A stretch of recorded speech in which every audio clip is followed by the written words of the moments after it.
Make sure to send us an email at kuaw985@gmail.com. Um, oh, I'm sorry, I got my volume up here. Yes, we are available 24/7 on the World Wide Web. That's www.kuaw.org. Um, and we're available 24/7 on all social media outlets. So Twitter, YouTube, Instagram, KUAW across the board. Make sure you like and subscribe to our YouTube channel. And if you're watching me live on Facebook, hey, and if you're listening to me over there and you would like to watch me live on Facebook, make sure to hop over to our Facebook page, KUAW, and just make sure to like and share with all your family and friends so that they may enjoy the great content that we have here on KUAW Radio.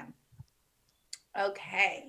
Hi guys. I know it's been a while since I've actually been live, it seems. Um, I'm just adjusting it. So one thing that I want to talk about that has been an ongoing thing, and I really have a lot of mixed feelings regarding it, but that is the Derek Charvis, I believe is how you say his last name, trial. That's the Minneapolis police officer that knelt on George Floyd's neck for 8 minutes and some change, and it resulted in death of George Floyd. He is, we all know this probably happened with like a year or two ago, maybe a year and a half, maybe, when it actually occurred. He is currently on trial right now. You can watch it. It's on CNN and everything. I haven't really been watching it just because of the energy that is acquired, like just going, like reenacting these tragic events, these events that cause trauma in our lives and in our community and our nation, So I personally haven't been watching the entire trial, but I have been seeing snippets of testimonies and things like that. And I feel very hopeful that in this situation justice will be rendered. And the reason that I feel very hopeful of that is because just seeing the testimonies like from the police chief, other police officers, saying this was not part of the training. Hey, this, the police chief, he stated that it was totally out of line. He felt that it went against police policies, and they're saying all these things on the stand, and so I know a lot of people, they want to. It's crazy because we get into these situations, and I say we, as in our people, we get into these situations, and they like to make us the bad guy. Like they want to, like it's, and I don't know if it's necessarily like you deserve to die or the world is a better place without you type of mentality, or what, I really just don't know what it is, because these things have nothing to do with, no matter whether someone did drugs, whether they have previous records or anything like that. Like that doesn't take into effect that someone took your life. You know what I'm saying? That his children are missing their father, their brothers, their family members are missing their family member. Like none of that matters. Like what you did in, because what we're on trial for, or what you're on trial for, is what your actions caused and what you did in that moment. So yes, I'm just, I'm very, very hopeful that the jury, finds it. But the fact that it's even going to trial, you know what I'm saying? And that's not good enough because justice needs to be served. However, the fact that we are actually getting to see someone looking, I guess, in a sense that they're going to be held accountable, for their actions, when in so many cases we don't see anything, all we hear is no indictment. You know what I'm saying? There's no trials. We don't know. No one gets to, say what they saw or how they felt or how it affected them for people to even be able to, relate. And what's crazy is that I really hope that we can get to the place, and I know I speak a lot, you know, Asiatic, Europeans, and everything like this, because there is a, you know, there's a difference in humans, you know what I'm saying, in individuals and everything like that. Just like there's a difference amongst, you know, other species of animals, like so, and I don't necessarily feel like speaking on those differences or educating ourselves on those differences somehow separate us or make us a racist, or, you know, like however people want to claim it these days. You know, I don't feel like that's done, but we do have to get into the point of where, as a nation of people, or just as people in general, we are seeing other people as just humans. You know what I'm saying? Like just another human being, and treating them accordingly, or treating them fairly, or treating them on the frequency of love. You know what I'm saying? Just being just in our actions. And really, really taking accountability for the choices that we choose to make in moments. You know, I feel like there's a lot of things that we do. Well, I'll get to that. I'll get to that later. I definitely will get to that in a little bit. But I want to talk about so with that, yes, I'm excited about that. You know, I keep you guys posted on what happens and everything with it surrounding it. So hopefully, like I said, we have a good outcome. Now, another thing that's been going on right now is Paul Pierce. So Paul Pierce, and this actually just happened yesterday. Um, Paul Pierce was released from ESPN because over the weekend, Paul Pierce went live on his social media with a video, and he's smoking a joint or a blunt in the video, smoking marijuana in the video. He had some strippers, entertainers there. They were clothed, you know, as you know, like swimsuits, you know how, you know, whatever. In the video. Now, the fact that he posted this video, you know, you know, see here's the thing. I don't feel like your job should have the ability to discipline you, or, you know, in this case fire you for something that you are doing on your personal time. Like is he wasn't doing anything illegal, you know what I'm saying? And he lives in California. Weed is legal in California, recreational use. um you know, the girls and things, the women and things wasn't doing, they weren't there against their will. You know what I'm saying? So it's like, how can you judge someone about what they do on their personal time, and then now they lose their job behind it, you know?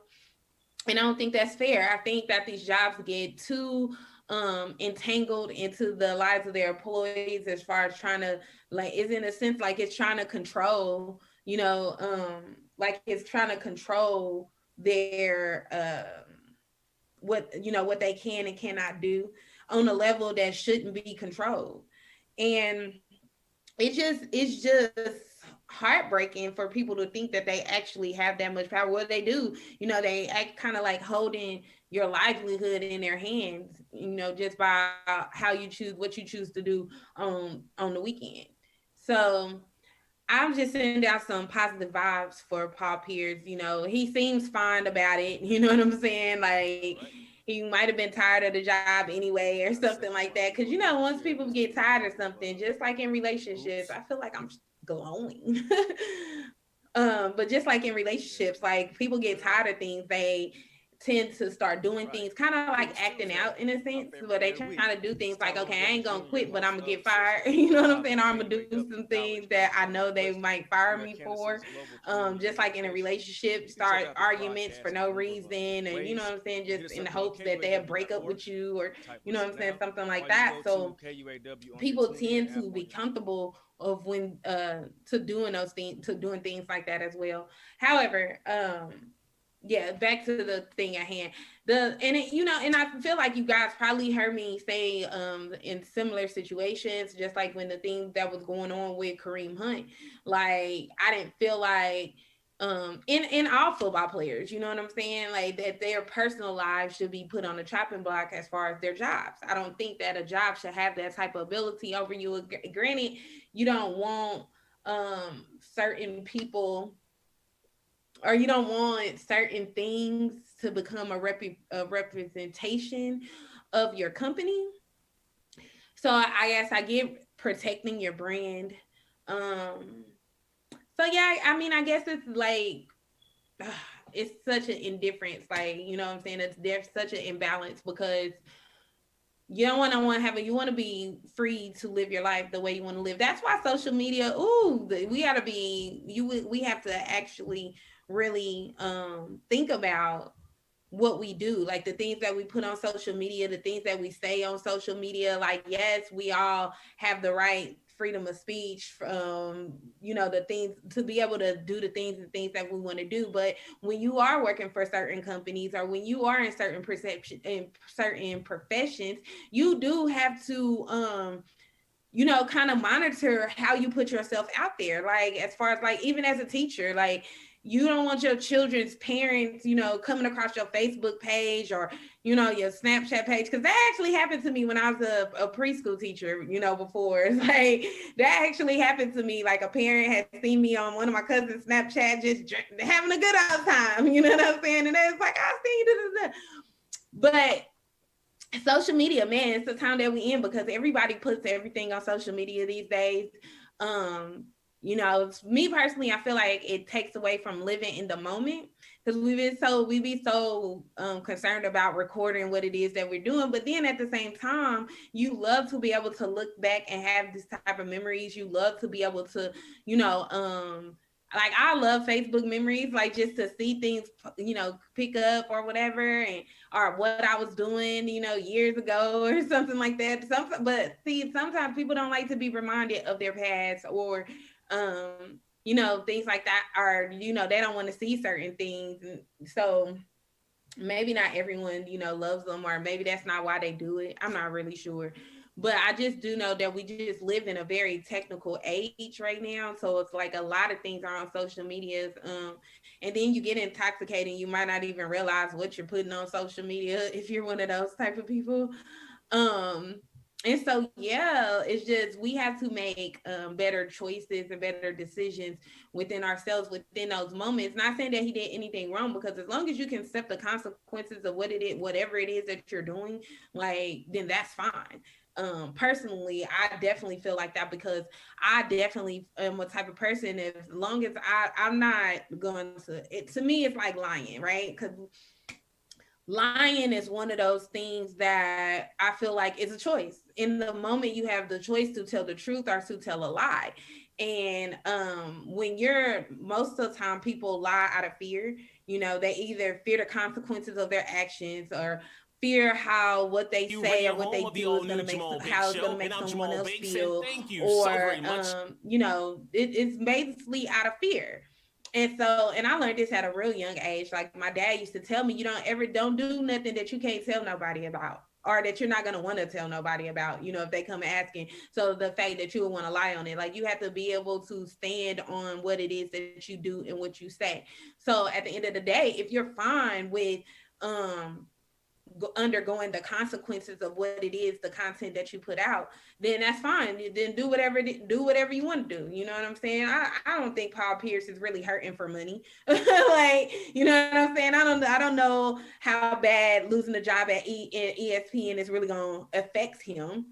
However, for some people that may not be in that situation, that's just like in normal, you know, professions and things like that, like, we get held to the same standard. Like, people judge you off of what they see on your social media, what you're doing, you know. A lot of people, I say all the time, a lot of people gonna understand that social media is entertainment. And it should be looked at and viewed as such, you know. Now, the lives a little bit different when you got strippers and we and there all that kind of stuff, you know, all around you. You can't really be like, no, you were really doing this, and then you put it out for the world to see.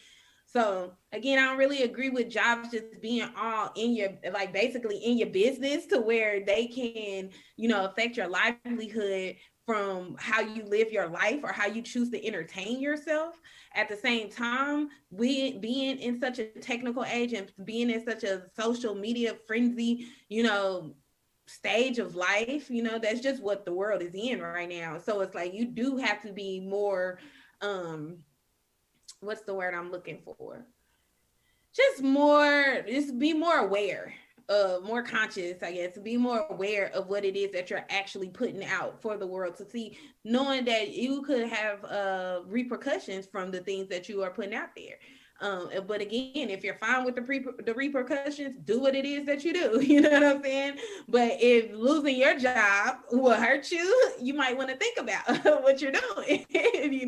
You might want to think a little bit before you act. But and then again, like I said, live in the moment. We get so caught up. I remember seeing these memes, and there was this guy was talking about like his girlfriend's like, I can't even eat my food because she want to take a picture and want a video and all this other kind of stuff. Like, live in the moment. Everything is not meant to be captured. Like, our minds can hold more memories than any of these things. Like, than any of these phones or devices or things that we may have. And so we do have to definitely learn how to just like enjoy the moment. And I think I have did this quote on here, and I think I told you guys it was a Buddha quote, but it's really not. It was Lorenzo Lasso Tai, TAU, something like that, Tai too, but it's something like that. But when he was just thinking about, if you're living in the past, then you're depressed. You know what I'm saying? If you're living in the future, then you're anxious. But if you're at peace, then you're most likely living in the present moment. You know what I'm saying? So we can't do anything about the things that happened yesterday. We can't really we do have control over the things that's going to happen tomorrow, but it's all based off what we do in the present moment today. It's going to affect tomorrow, but there's no need to be anxious about it if you're comfortable in the things that you're doing today. So, and just being present and being in a present moment of what it is that you're, you're living in today. And so it brings me into this conversation. I was having a discussion on Facebook about creative faith. And you guys know I'm a Moorish American, so creative faith is one of the things that's real big in Islam. And so when it talks about creative faith, what people ask, well, what is creative faith? And that's kind of what we were discussing, because in the Quran it says, creative faith gave to spirit man a soul that he may function on a plane of soul. He gave to the soul a body of flesh that he may function on the plane of things may manifest, right? And so then you think about these things of so then you have to go deeper into how you use these things. Like, what is your soul? You know what I'm saying? Like, how and then of course we know what the body is, we know what the vehicle is, but how do these things differentiate? How are you using them to the best of your ability to be godlike, Christ-like, however you want to say it, to be divine, to be love may manifest, like to just basically be a good person, and be able to enjoy life, like enjoy the things that are on the plane to manifest, because a lot of people go through this life struggling. You get a lot of people that are depressed. You get a lot of people that contemplate suicide. You get a lot of people that just don't enjoy life. It's always seeming hard. There's always, if it ain't one thing, it's another. It's always some type of hurdle to jump over. You got to learn how to deal with so many different things: grief, hurt, heartbreak. Like, so much things go into living, like literally living, and people don't, and a lot of people don't enjoy that. I personally feel like the knowledge of this is knowledge, understanding, and wisdom, right? So, but the knowledge of creative faith, the knowledge of your ability to just knowing yourself, what your body is capable of, what your soul is capable of, like knowing that knowledge helps navigate the plane of manifest. See, the thing I look at it as, and I think I might have told you guys this a long time ago, but I'm gonna tell you again. It's like water. I look at like our body, our soul, our spirit, like water. So, and the reason that I say that is because water, you have three stages of water. You have the gas stage, which is vapor. which is it's not contained in any space, and it feels whatever, it feels space, like it's uncontainable. Then you have the solid form, which is, or no, then you have the water form, the liquid form. So then, liquids are, so uh, vapor condense turns into liquid, you know what I'm saying? And then you get the water stage. And while liquid basically fills space, it flows freely, you know what I'm saying? But it's also contained by whatever. If you put it into a container, it is contained by whatever space it is filling in that moment, And then you got ice, which is the solid form, the hard form, you know what I'm saying? And so, and it's gonna make sense to y'all in a minute, right? So now if you go back up, right? So, or okay, so let's just go from liquid to solid, so to ice. Now, the liquid, the water is still present in the ice form. You know what I'm saying? Like without it, there would be no ice. You know what I'm saying? So it's still present. However, you cannot see it. You cannot, you know what I'm saying? It's water because it's water, but it's the physical form of it. So it's still present. But if you go back to the liquid stage, so we still got this water, we still got the vapor. The vapor is still present in this liquid stage, but ice is no longer there. You know what I'm saying? It's no longer there. The physical hold of, you know what I'm saying, mode of ice is not there, right? Same thing on the vapor. On the vapor stage, it's condensed, so the water is still there, but the form is not seen. So the vapor is still contained in the water. It's still contained in the water is still contained in ice. You know what I'm saying? But as you go back up, it doesn't work the same way, right? Now, let me tell you why I say this is the same thing when it comes to us as humans. So you got the spirit, you got the soul, and then you got your body, which you got, you know what I'm saying, your physical form. That's your ice stage. You know what I'm saying? Your body, this is your ice stage.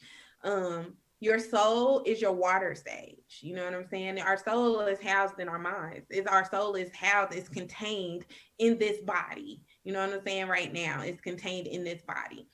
And then your spirit, which is oneness with God. You know what I'm saying? When you like transition, everything like that. I can't tell you what that stage feel like or look like, but I know it's there. I have faith that it's there. Okay. But yeah, so like that's just like my easiest way to explain it to people, or that I try to explain it to people, especially when we're talking about it.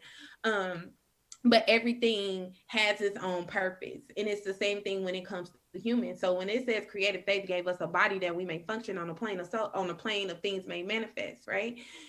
Your soul couldn't just be ramming in the things that plane manifest. You're not going to be able to type on a computer. You're not going to be able to answer phone. You're not going to be able to, eat, taste, smell, all these things that you do, senses to your body. You know what I'm saying? Eat, taste, smell, hear, all these, see, you know what I'm saying? All those type of things like that or whatever. You couldn't do that. And the soul couldn't do it without the body. You know what I'm saying? Because that is the plane of manifest, the things that we can physically see, touch, make, eat, drink, like those are that is the plane of manifest. You know what I'm saying? This earth is the plane of manifest, things that we can physically knock on, this desk, this computer, like this camera, like, you know what I'm saying? It's all part of the things may manifest, all part of the plane of manifest. But then you also have a soul plane. The soul plane is a little bit more tricky because people don't really teach you about the soul plane. We're not really taught about the soul plane and how to really use the soul plane. Well, I mean, I'm saying we, but I'm really talking about y'all. No, I'm just saying, but I'm saying just most people in general, you know what I'm saying? Like, yeah, just most people in general, because when different people have certain knowledge, and then not, because knowledge is infinite. So all depends on the studying that you do. It all depends on what you feed your brain, like what you feed yourself. So you can't never really just go thinking that we know everything or anything like that. Just always know that there's probably something out there that you don't know. Right? But however, so it says thinking, willing, understanding, reasoning. These call these not the soul, but these actions, right? So it's the actions of the soul. When we think about the mind, I said the mind houses the soul, you know, and this is very relevant, and this is very real, because just think about a person that's brain dead. Their body is still here. You know what I'm saying? Their soul is not in there. There's no thinking, there's no understanding, there's no reasoning, there's no, you know what I'm saying? There's nothing. They're all they are is in a vegetative state. Their body is still there, you know? But the soul has been left, right? Because it's housed in the mind, you know, and it's where we control our thoughts. And so when I think about creative faith, I think about the power of choice. Everything that we go through in our life has to do with a choice that we have made, whether you want to accept that or take accountability for that. But it is, you know what I'm saying, the things that and now granted, things happen around us, you know what I'm saying, that affect us, but we all have the choice of how we react or how we respond to it. So like I said, it's every moment is a choice. So if you really think about, I read this the seven spiritual laws of success, right? If you guys haven't seen it, I was about to say I probably could try to show you because it's right here, but it talks about how many choices do you think you make a day? How often are you aware of the choices that you're making? You know what I'm saying? Like how aware of you thinking of, you know, this is a choice. Or are you just on autopilot? Because a lot of people move off of autopilot, and it's kind of sometimes it's very hindering when you just move off of autopilot and you're having no control of your life. You know what I'm saying? Like you're not having a control over anything that's going on. So to be just on autopilot I don't even know what to call it, but it's not somewhere you should want to be. You know, like I want to be fully aware of the choices that I'm making. So because if my life is not going the way that I want my life to go, I know that I have the ability. Creative faith gave me the ability to make this choice, to change my thoughts, to decide what am I going to think, decide what am I going to do. If I don't want high blood pressure, I can decide what am I going to eat today. You know, how many times I'm going to eat today, if I want to lose weight, if I don't like the way my body looks, like all these type of things. Like we literally have choices, and the choices that we make literally affect all these type of things and affect our life in a sense of where it's going, you know, and how it's going. Now, don't get me wrong, there's always going to be obstacles. I tell people all the time, if there's no obstacles, you dead. You know what I'm saying? Like point blank period. Because you have to be challenged. The moment that you decide that you want to change something about your life, the universe going to start throwing all the tests at you. If you decide that, I remember when, okay, I'm a woman, right? you know what I'm saying? I'm an Asiatic woman. I got locks now, but I used to get perms, right? And so on the day, I might not ever scratch my head. You know what I'm saying? But on the day I decide that that I'm going to perm my hair, for some reason, my head just itch. But I have a choice at that moment if I'm going to make it. That's because the universe know you about to get a perm. So it's going to say, are you going to scratch or are you not going to scratch? You know what I'm saying? So it's to say, I want to stop getting an attitude, or I want to stop getting upset. You know what I'm saying? I don't want to be that person anymore. You know what's going to happen? You're going to get people coming at you that are going to be doing things that would normally make you upset, that would normally give you an attitude, to just see what choice are you going to make in that time. Are you going to hold fast to your will, to your discipline, to what you said that it is that you want to do, or are you going to fall on this hurdle? You know what I'm saying? Are you going to trip over this obstacle? Like, are you going to fall in the hole? You know, or are you going to jump over it? But they're still always going to be there because you can't control other people. You cannot control other people. And trust and believe, like I said, it's a test. Life is a test. When we think about schools and things like that, it's like they say when you're in school, you study, you learn a lesson, you know what I'm saying? You study, then you take the test. In life, you take the test, and then based on how you do, you gonna learn and then have to retake it and study and all this other kind of stuff or whatever, depending on all the type of different tests that can come at you. I gotta take a break. I'm over my break time. I'm just running my mouth. So I have to take a break real fast, but I ask that you guys just bear with me. Let us get our sponsorships out the way. And yeah, I'll be right back in about 90 seconds. take this time to like, share, make a comment or two in the video, share it to your friends and friends so they'll come in and tap in for the second half. I'll be right back.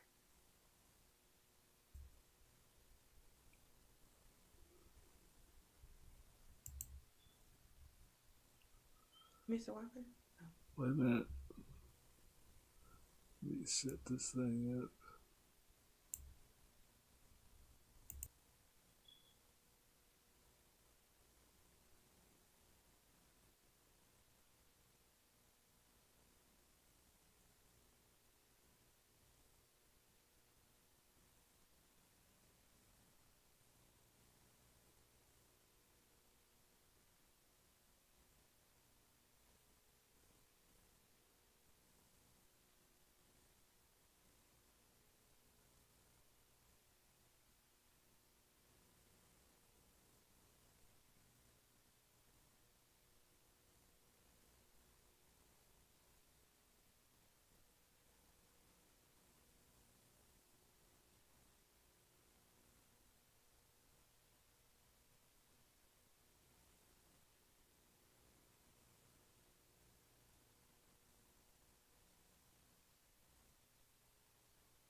Let's see.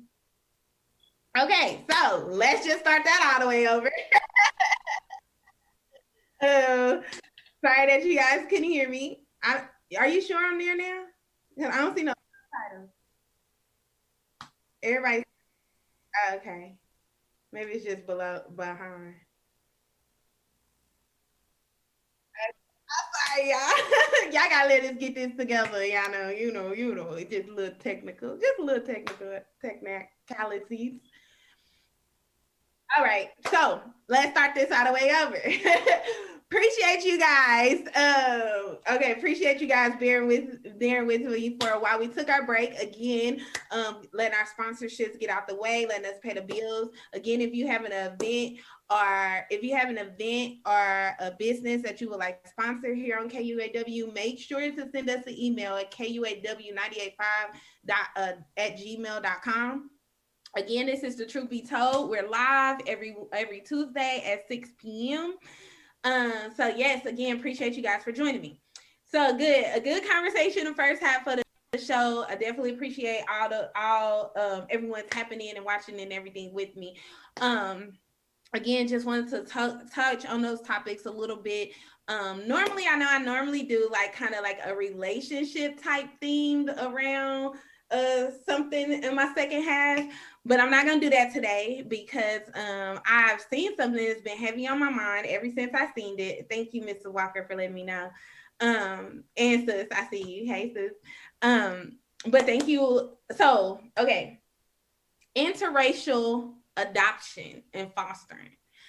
The reason I want to talk about this is because like you have a lot of celebrities that have interracial adoptions, and they you see a lot of things like their sons being dressed in like dresses and all kind of stuff like that. That's mainly really what you see. It's like kind of like demasculation of like our young boys in a sense, especially when it comes to like, you know, those people, and then with girls, their hair. Like, to me, that's the main thing, is their hair. Like, oh, it's crazy. And then so yeah, but the reason that I wanted to talk about this is because I was overhearing a conversation, and because I know this girl, or this, I have a coworker, and she recently was, you know, we was all excited, you know, she was going through her classes and everything to become a foster parent, and you know, she was really excited about this and everything like that.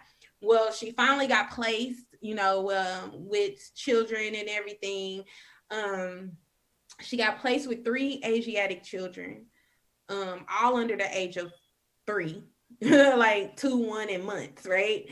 So, but I was just overhearing her talking, and she was frustrated, saying how bad and out of control they were, and how she has never experienced anything like that, you know, when it came to children.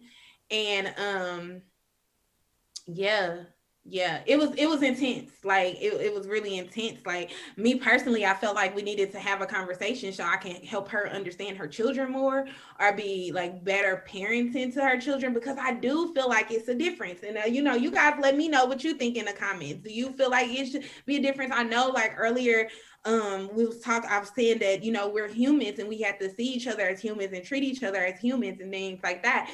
But however, there are significant differences, you know what I'm saying, between us. There are significant differences. You know, they talk about, even when you think about discipline, um they talk about how, you know, Europeans go more of a timeout rate. They kind of let their children talk to them any kind of way. Like, y'all didn't see the videos, I know I ain't the only one. Like, you know what I'm saying, kind of throw fits. Like, sometimes it seems like they really have no discipline. But and then I'm just imagining, like, someone that is like frustrated. Now, see, here's the crazy thing, and this is where people be saying I sound racist. So I'm sorry if y'all say that. But here's the one thing I can say. This is one thing I can say. We can handle their children.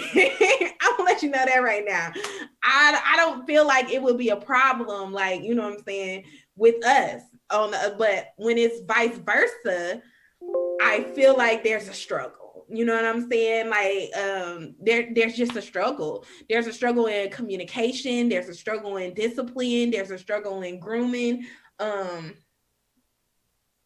Right. And that's another thing. It's like, even dealing with the mental capacity. You know what I'm saying? Just how we process things, how we understand things, how we get through things, you know?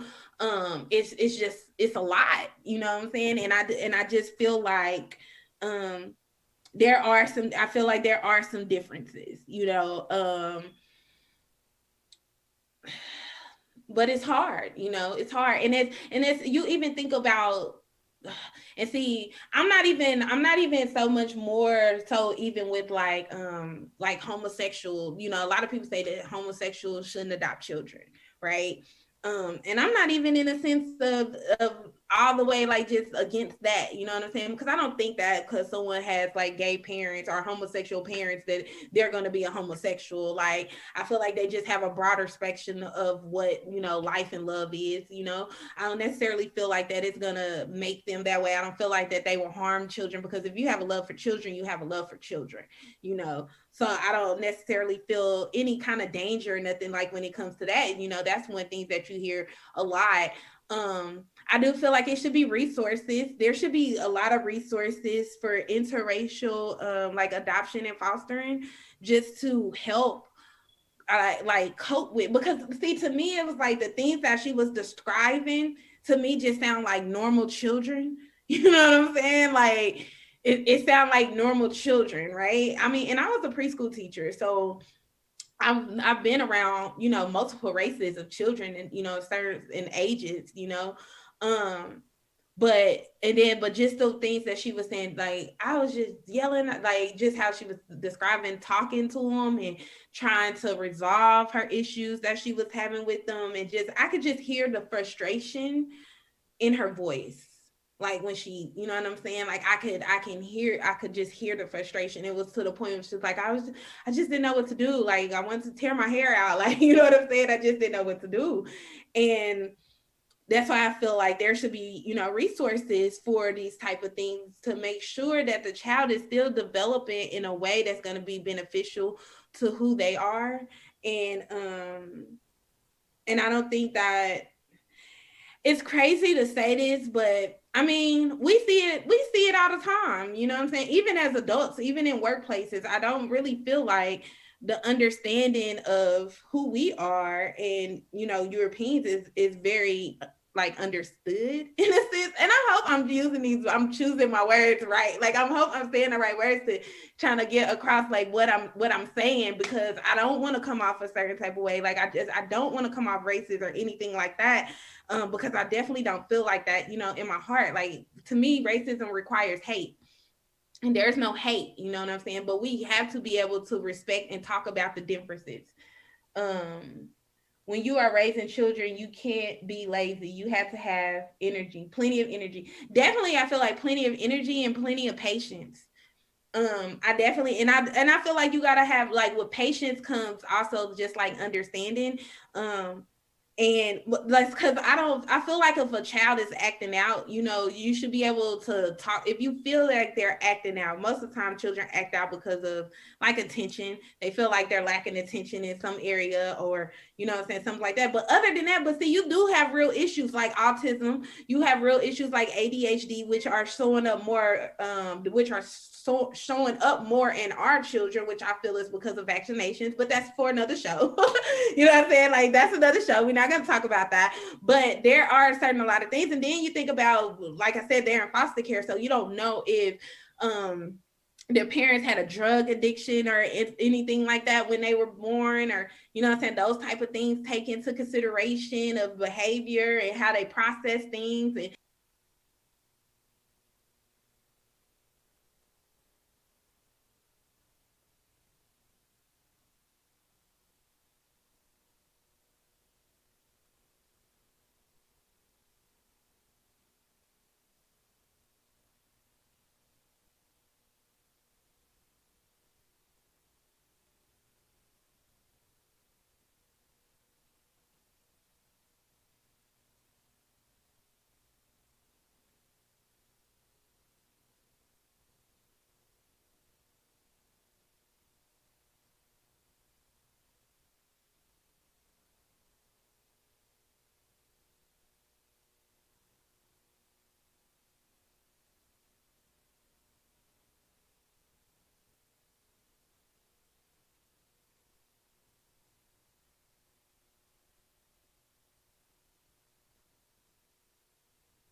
okay, so yep.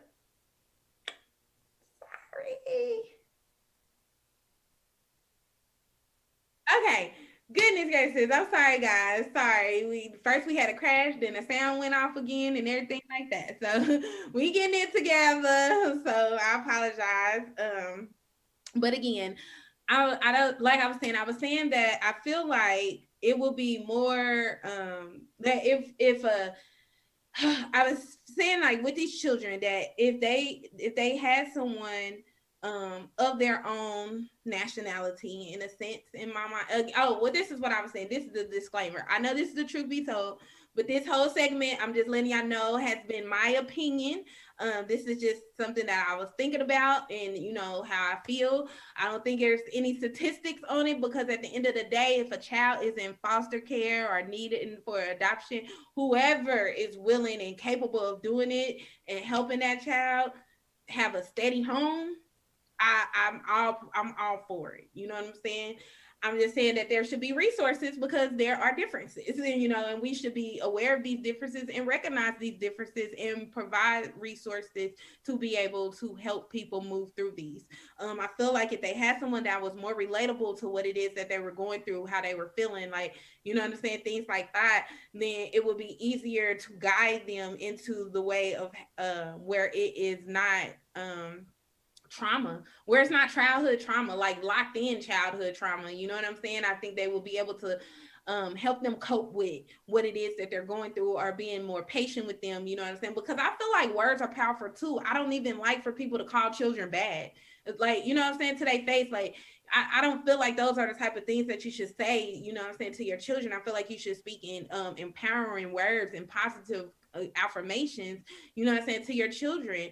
And so I just felt, and like I said, I don't know, because I don't know how to say it without sounding like, I'm not saying like this just shouldn't happen. I'm just saying I feel like it would just be a better situation if it was kind of like that. I know everything is not neat and dry, cut and dry. You know what I'm saying? Like how it is or anything like that. Like, so it's always exceptions. You got people that learn, everyone is probably capable of learning how to handle certain situations, or being a little bit more patient, but when someone is clearly frustrated, like to the point where she made the comment of, I started to call the people and ask them if I could send them back. You know what I'm saying? Like, it's sad. You know what I'm saying? It gets real sad, because do we have enough of our people that's even trying to get into the fostering system, or even trying to adopt children? You know what I'm saying? Are we too busy having them, putting them in a system? You know what I'm saying? That's a whole nother conversation. It's like, is it even enough of us going around that can help, like the load, the supply and demand of, before you can even say anything like that? So maybe just like a resource center or some type of resources would be like just better than obviously just saying like no interracial fostering or you know what I'm saying, or adoption or anything like that. But I definitely do think it causes some childhood traumas that you are eventually gonna have to heal from. Probably like some acceptance, maybe some self-doubt, like some self-endearing that you would have to put more into. Yeah, I mean, I definitely feel like it's some abandonment. Like if you're not properly nurtured through the things that you're going through, then you grow up into an adult that has all these childhood traumas that you have to deal with and that you have to try to heal, So I definitely just send a prayer for anyone that's doing it. Again, if I praise anyone that's willing to take a child into your home and raise them, and whether that's adoption or whether that's fostering. I just feel like it takes a strong individual to do things like that, a very loving individual to do things like that. Yeah, I just wanted to talk about that. I know it's about time for me to get out of here. But yeah, so I just wanted to talk about that because it was on my mind, and I kind of wanted to see how you guys, felt about it, and how you thought about it. So leave a comment on this video, or if you go back and rewatch it, leave a comment. If you're watching on YouTube, just leave a comment. I go back and read it because I just really like to know how people really think and how their mind goes. But that is my time. I'm gonna leave you guys with the Holy Covenant Asiatic Nation. Ye are the children of one father, provided for by his care, and the breast of one mother has given ye suck. Let the bonds of affection, therefore, unite thee with thy brothers, that peace and happiness may dwell in our Father's house. And when you separate in the world, remember the relation that bindeth you to love and unity, and prefer not a stranger before thy own blood. If thy brothers in adversity, assist him. If thy sisters in trouble, forsake her not. So shall the fortunes of thy Father contribute to the support of his whole race, and his care be continued to you all in your love to each other. Peace.